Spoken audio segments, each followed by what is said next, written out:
of Nigeria, Mr. Godwin Emefiele, has assured investors of the security of their investments in the country, despite dwindling revenue from the sale of crude oil globally. Speaking at the weekend in Abuja, Mr. Emefiele said investors interested in repatriating their funds from the country were guaranteed to get their money, notwithstanding the drop in the revenue from crude oil. He noted that the bank had put in place policies to ensure an orderly exit for those that might be interested in doing so. He, however, urged investors to be patient as such repatriations are processed owing to the bank's policy of orderly exit of investments. Recalling a similar situation that occurred in 2015 over declining revenue, Mr. Emefiele said that the CBN was able to settle all commitments in an orderly manner. According to the governor, the foreign exchange available will be devoted to strategic importation or service obligations that are priority.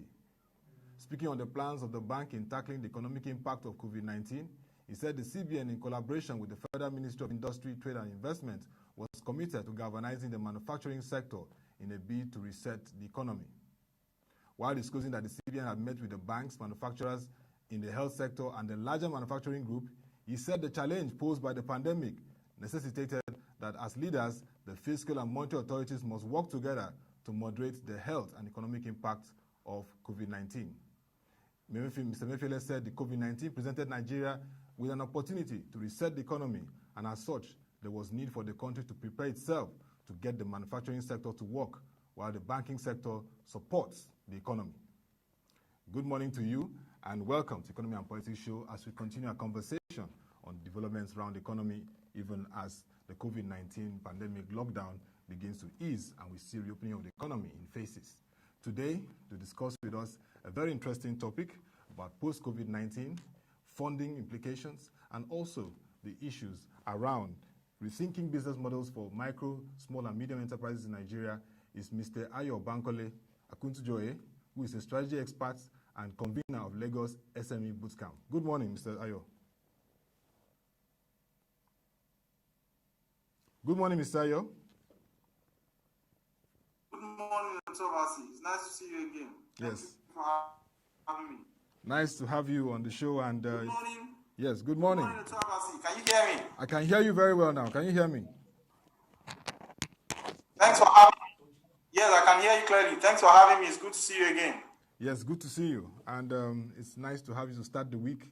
It's an interesting week, and we just want to really get down to something that is a key driver for economy, and this is the micro, small, and medium enterprises. As we were discussing prior to this, we now know that we have over 40 million micro, small, and medium enterprises in the country. They are major employers of labor in the country, over 70% contribution in terms of the economic activities. So it's very critical to see how, in this period of the COVID-19 pandemic, they navigate through it and contribute to economic development. And it's nice to have you to start this conversation. So first, let's look at the COVID-19 and the implication it has for the growth of MSMEs in our country. Okay, so just as you said, we have more specifically 41.5 million MSMEs in Nigeria, and as you have said, they contribute well over 84% to employment, and over 20 millions of jobs. Right now, IMF has already forecasted. They've already revised Nigeria's growth to. They've already forecasted that Nigeria is going to enter into a recession in 2020, and we see it by about 3.4%. And if MSMEs contribute that much to Nigeria's, for the past 5 years, right, MSMEs have contributed about 50%, about half to Nigeria's economy, and to GDP, you would expect that such a recession, as forecasted by IMF, would hit that space, the more. We expect that there will be a lot of job losses. We expect that there will be, lots of decline in revenue, decline in cash available.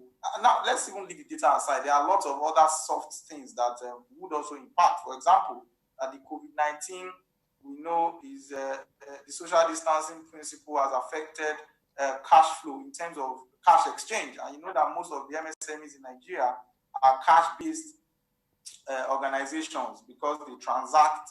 The micro space. They transact on a cash exchange basis, and giving the regulations or giving the initiatives to curb COVID-19, that's going to affect their business, because a lot of people are now more skeptical with exchanging cash, with interacting physically. So all of these things are going to impact negatively on how MSMEs perform in the year and subsequent periods, until when COVID-19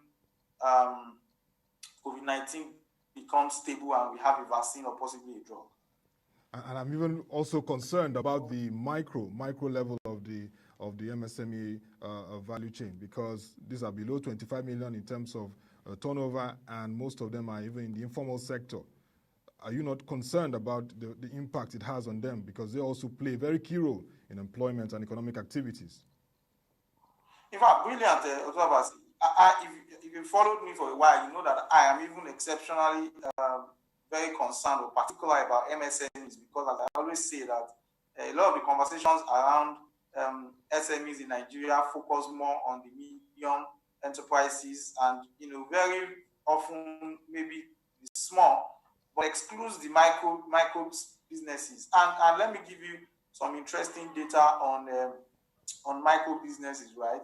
We've already talked about what the full MSMEs contribute, but it will then interest you to even know that 75% of SMEs have startup funding of less than 10 million, capital, while 6% of MSMEs started with over 40 million in capital. So that shows you that amongst the MSME space, 75% are in the micro segment, and that's to show you that whatever it is you're discussing about MSMEs in Nigeria affects more of the micro businesses, and anything that happens in that space invariably impacts on hundreds of thousands of households. So all of the information I'm giving are largely driven by small. No, now if you notice, right, the guys who play in the medium space, if you earn, well over 1,500 million per annum, you may be able to afford to deploy certain online or alternative channels of payment.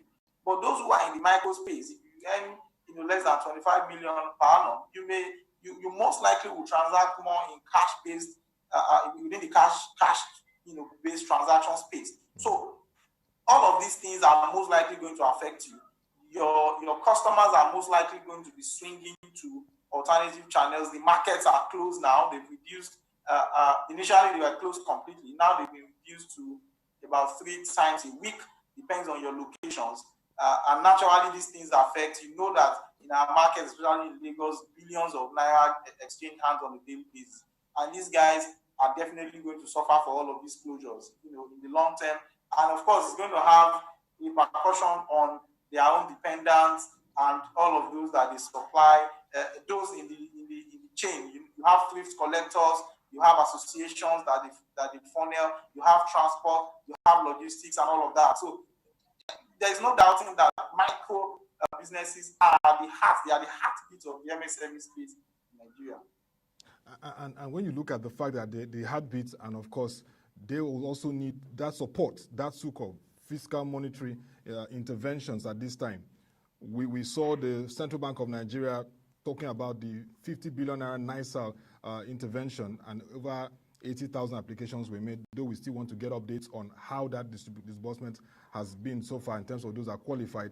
But what are those measures that can really help this micro side, because they are very, very, very, very critical? We know that in the advanced countries, because of clarity and effective data and even taxpayers' compliance, they don't have that difficulty in UK and US to say they will disburse this amount or so funds to various strata of the MSMEs.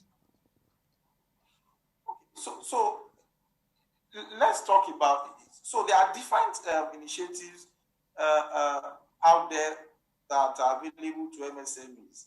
But I will talk, about what you just mentioned, which is the CBN Intervention Fund.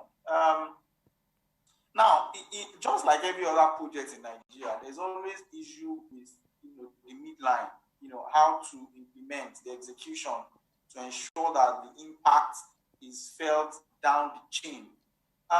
So, for example, CBN, gave a 50 billion intervention and gave clear guidelines, saying that they reduced, in addition to just giving the 50 billion, they also reduced the interest rate from 9% to 5%. Yes, 9 to 5%. And they then said that you don't even need to have a business plan. You can access it if you're already in business and you have evidence of transactions and all that. But then they limited the application only to the Nigeria, right? And that's just one channel. So the question, and again, we've already said you have over 40 million MSMEs in Nigeria. How does one institution, for example, reach all of those 40 million effectively, such that there's reduced chances of favoritism, reduced chances of intervention, of undue influence? Have we done sufficient DD or impact assessment to be sure that NISA has that reach? Is there a need for strategic partnerships? Then there are also some conflicting reports. For example, CBN says that we do not need business plans to apply, because naturally, what would an MSME need a business plan for, right? So especially if they are going to apply for such an intervention at this time. But then a lot of those in our community, in the illegal SME bootcamp community, have paid various forms from between 5,000 to 50,000 on the platform, for business plans. So there are conflicting feedback, and we had people on the MSME owners on social media come out to complain to the CBN. CBN also responded, but the process is still ongoing. So we need to fine-tune, we need to ensure that these monies are getting to those channels, create partnerships with associations, credible associations, market women associations, trader unions, and all of that, to ensure that even maybe microfinance banks, aside NESA, to ensure that these funds get to those who really need them. Because, and again, you see, there's another challenge, which really is no fault of government. Nigeria's MSMEs are largely in the informal space, right? A lot of them are not registered, right? And because of that, it's difficult to trace them. And registration is even one point. If you're not registered, you most likely will not be able to get into the banking space, right? So you are not even in the financial services bucket. If you are not also registered, you may be unable to get access to loans. You may be unable to pay taxes and all of that. So those things already discourage. It already creates barriers or obstacles to you being able to access those funds. So government needs to do more to encourage all of these guys to come into the bracket, into the formal bracket, so that when these types of initiatives happen, you don't zero out majority of them, right? Because if you zero out majority of them, then it defeats the entire purpose that you are trying to achieve. And if you don't win them, then at the end of the day, the guys who really need these things are not going to be able to get them. So I've already discussed all of that, right? We need to partner with people who have direct access to these guys, need to create systems to bring them into the formal bracket, for the purpose of government to get revenue in terms of taxes, and for them to also benefit in terms of these initiatives. But as of today, I would say they've done excellently. They've done very good job. But as I've highlighted in my delivery, there's a lot more that needs to be done. Yeah, and just to let you know that we had this webinar conversation on MSME standards, which you moderated very well, and we commend you for that. And one of the discussants, Mr. Soja Pampa, talked about the anchor scheme, where you can get anchors driving in a value chain production, because this has to also drive to productivity. Can't we also look at those anchor schemes? Like, the Central Bank of Nigeria tried the anchor borrower scheme in the agri space. Can't you also explore those ways of bringing anchors who can bring in others in their value chain in various segments of the economy that are in the micro space to also drive the activities and support interventions? Track them and see how this impacts the economy. I mean, I totally agree with you, right? And that, again, goes into what I was saying about the need to further partner. And it's not just CBN. You have different states also running various anchor borrowers programs. For example, and I'll give you a private example that you just gave. The Nigerian Farmers Group, an association called Nigerian Farmers Group that is sort of facilitating anchor borrowers program for farmers, right? Leveraging what CBN is doing. There are all sorts of such groups and clusters that are, serving as anchors to channel some of these things. And, but that's another program. For this particular COVID intervention, I am not sure that we have sufficiently leveraged that brilliant model for this particular intervention. And this particular intervention is time bound. It is addressing a crisis that is arising from the world's biggest pandemic, and that is going to lead to a global recession. So it's even more important that we exhaust possibly all these various, channels to reach our MSMEs. We can't. I don't think that deploying these funds only through Naira is sufficient.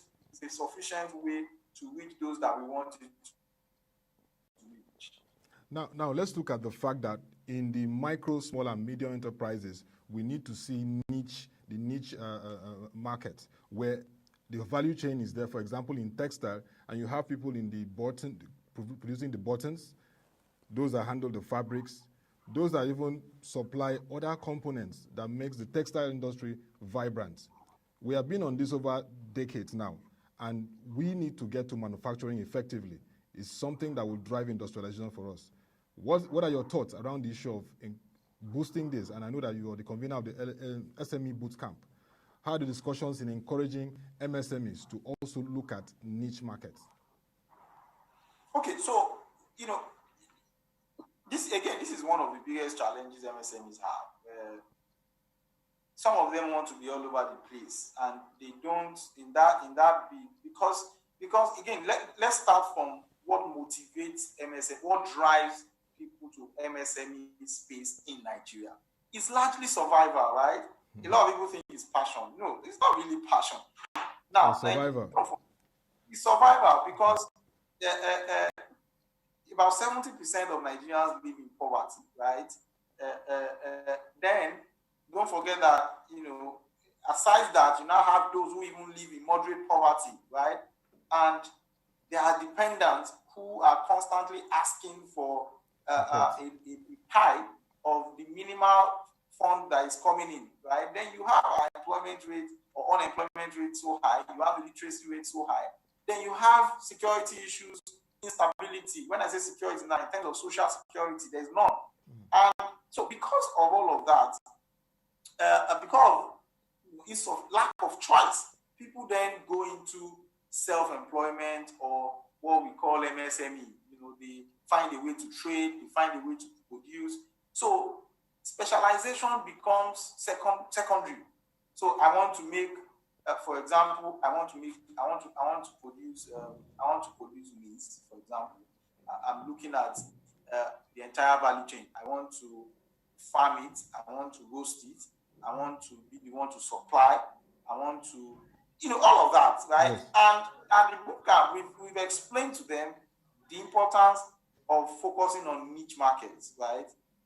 Why do I have to do all of that when I can just focus on planting, right? And once I harvest, I don't bother myself with the delivery. I partner with another organization that can manage delivery. There's a lot of our participants who told us that their biggest headache was their delivery chain because it's not their specialized, it's not their expertise. They don't know how to manage these guys. They don't understand the dynamics, but they go ahead and believe that it should be part of their business. So, for example, I'm in the technology industry, and then I buy 20 bikes, I buy 10 bikes, and I start managing my delivery myself. You don't have to do all of that. Create a niche for yourself. Let's look at textile, for example. Yeah. Why do I have? There's one of the states who recently had conversations with us on how to review the value chain in the textile industry, and such that there is more focus on specialization. So you can break down the entire chain into various elements that different clusters of MSMEs can focus on. So we have specialists in different niche areas, as against everybody wanting to do everything. Look at what we have in the makeup space now. Everybody's wanting to be makeup expert. Why can't we have people who focus only on, for example, powder, who focus on lipstick, so that you are creating more areas of expertise. You are you are allowing more people come into the chain. But of course that cannot be applied to all the industries, to be honest. But again, you can't be a jack of all trades and master of none. Well, you talked about survival, and if there's any time for anyone to drive survival strategies, it is now for MSMEs. So what would you be telling them as a strategy expert in this area of transformation and, of course, sustainability in business? Okay, so there are different elements to survival for MSMEs at this time, and it's really challenging. Very challenging. I know that we've repeated over and over and over again, but this is the time for MSMEs to leverage on technology, right? The world is going digital, and MSMEs must not be caught behind. Now, when I say digital, we are not talking about fancy high-level ERPs that are beyond the reach of MSMEs, right? There are a lot of affordable applications that MSMEs can deploy to manage their finance, their invoicing for them, to manage their deliveries, their orders, and all of that, right? You have a lot of vendors out there who charge as low as 5,000 naira per month for accounting applications, for delivery type of applications, such that you can make your order, you can customize, you can make your customers can make your order, you can they can track where their order is at every point in time, and then you back that up with an excellent customer service. Because again, there's the issue of trust in between. Once technology is involved, I can't see you physically, there's that trust deficit we will discuss later on. So you have to be committed to that excellent customer service delivery if you are going to deploy technology. There is also the part of cash flow management, right? This is the time when you have to retain as much liquidity as you can. You must spend only on what is absolutely essential, preferably things that are directly related to your business, right? You may also consider moving a lot of things that are already fixed cost to variable cost. If it's possible, you can outsource. In fact, preferably outsource, but again, not necessarily outsourcing in terms of full payment. If you don't have those cash, you can leverage partnerships. I already spoke about partnerships. Engage, identify all your enablers, the enablers of success for your business, and identify those who can partner with you, who are the players that are your size in all of those spaces, and that you can partner with and share. Find a profit or profit sharing formula that creates a win-win situation for you, so you don't continue to bear those fixed costs, right? Now, this is the time for data. You have to spend a lot of time doing hard work to gather data on your customers. What is their behavior? What are their preferences? How are they reacting to COVID? What are the kind of ways that you can adapt to your product or your services or your delivery that can align with their own responses and their own behaviors or reactions towards COVID, right? So that you can continue to be attractive to them in the face of all of these discomforts that COVID is bringing to them. So there are lots of all these things, changes in business model that MSMEs have to adapt. This is the time to be agile, right?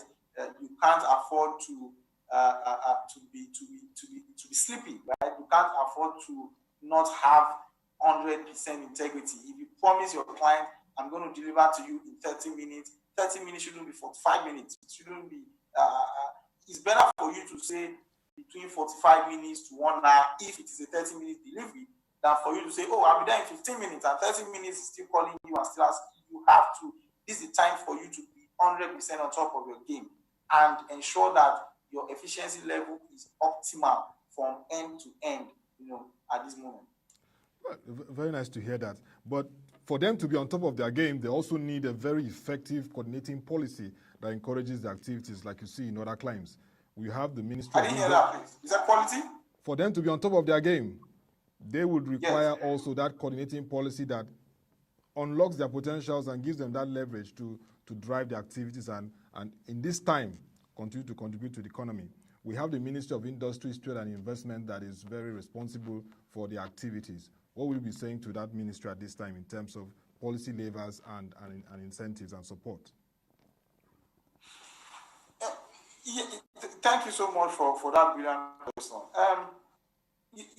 I am one of those who believe that there's a lot more that ministry can do to create an all-inclusive policy framework for those in the MSME space. It's not that they are not trying, but you continue to see repeatedly that when the efforts that are often made is too much focused on those who are big spenders, or those who are importing, or those who are in large trade, oil and gas, and all of that, right? The MSMEs are a lot of times, we need to do the hard work required to create all-inclusive policy framework for our MSMEs, studying their dynamics and their demographics. A lot of them are in the bottom of the pyramid. A lot of them are in business for survival. A lot of them do not have data. A lot of them have minimal educational levels. So we need to understand these things. So when we are developing policy framework for them, how many of these policy frameworks are in indigenous languages, right? How many of these policy frameworks understand that we do not have sufficient data on them?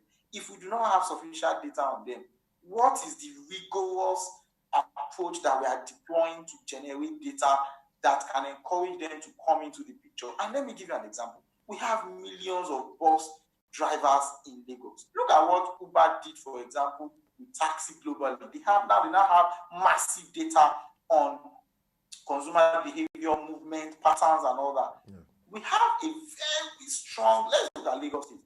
We have a very strong NURTW in Lagos. A very strong union that controls their members it's almost a totalitarian regime that they run in that space. And they have a very smooth working relationship with Lagos State government. But we haven't seen that working relationship cascade into Lagos State government using them to gather sufficient data on transport union workers, for example, right? How can transport union workers, serve as a platform for transforming road transport, for example, in Lagos State, right? Yes. How can we create credit or initiatives or palliatives for transporters using the NURTW? Now, look at when we were implementing COVID. We said, 60% capacity for buses, right? But you go on the streets of Lagos, you see buses still on 100%, meaning that we are not reaching these guys. We are not effectively maximizing these and the unions, for example, to drive such policies.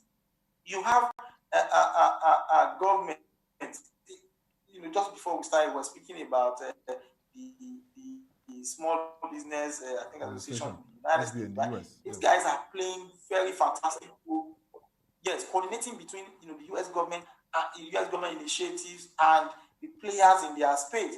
And you can see, I have quite a number of friends in the United States who have already benefited from the $324 billion that the US is giving to SMEs. Yeah. But in Nigeria, you still have a lot of people in the SME space complaining that they are not feeling the impact of the government. And it's not as if this government is not doing these initiatives, but government is not sufficiently addressing the pain points that the unique characteristics of those in our MSME space. We assume, for example, that all the people in our MSMEs understand English. We assume that all of them play in the formal sector. Meanwhile, the mass of them do not even understand how the formal sector works. So we have to find a way to bring them into the market, to encourage them to speak their language, and then create palliatives that can accommodate. It's hard work, but it's work that needs to be done.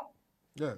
In 2 minutes, can you just give us your outlook for MSMEs and what needs to really be done more to ensure that they very, very importantly, despite this pandemic, despite the challenges, can continue to contribute to our economy? Okay, so again, the outlook for MSMEs will feed off the outlook, for Nigeria as a country. And macroeconomic outlook. Yes, macroeconomic outlook. And the truth is that the macroeconomic outlook for Nigeria for this year is dim. I already said that. And all indicators show that we may not recover to 2021 when we will then grow by 2.4%, which is just again another marginal growth. So we are going back to where we were, when we were just recovering in 2016. So that shows, and again for the past 3 quarters or so, the retail, wholesale and trading and retail space has seen a consistent decline. And that space, interestingly, is where you have the largest of MSMEs, right, playing. So that shows you that they have already been suffering this for the past 3 or 4 quarters. So, and the outlook says that they are still going to continue to recede. So the outlook is not all good for this year. However, government, again, as we said, private sector players, you have, for example, people like Tony Elumelu Foundation, you have people like Faith Foundation. I know that there's Lagos State Employment Trust Fund. I know Ekiti State is working on something. Akwa Ibom State have to create or increase the capacity of their initiatives such that you can provide stimulus for more MSMEs. I think they need more of grants or close single-digit interest rate loans at this time, so that if you stimulate, as a matter of fact, we can create a platform where all of them can come. One of the things, some of the downsides for MSMEs or disadvantages for them that work against them is that they don't have economies of scale. So they can't produce en masse, and they don't have the structures that can help them provide or produce or supply to the big buyers. So government or some of these platforms, like ours, can organize these MSMEs in clusters where we buy from all these smaller units, aggregate them, and then sell to the big spenders, so that we ensure that there's consistent demand for them, and they in turn can continue to buy or continue to spend into the economy, fend for their dependents, and we continue to create economic activity and ensure that they do not continue to suffer. Thank you very much, Mr. Ayo Bankole-Akintujoye, for your contributions today. When it has to do with the micro, small, and medium enterprises, it's a very, very, very robust conversation. We'll still have you here to talk again in the course of the weeks, because we know that whatever happens in the macroeconomy has impact on the MSMEs. Thank you very much for your insightful contributions. Thank you, Robert. Thank you. And that was Mr. Ayo Bankole-Akintujoye, strategy expert and convener of Lagos SME Bootcamp. He joined us to discuss COVID-19, issues around funding, and also the issues around rethinking business models for micro, small, and medium enterprises. We will continue our conversation by 10 a.m. looking at the market review. You can join our website, www.proshareng.com, to get news, videos, and stories around the economy, the markets, and the business environment. Till we join you by 10 a.m., have a nice time. Stay safe.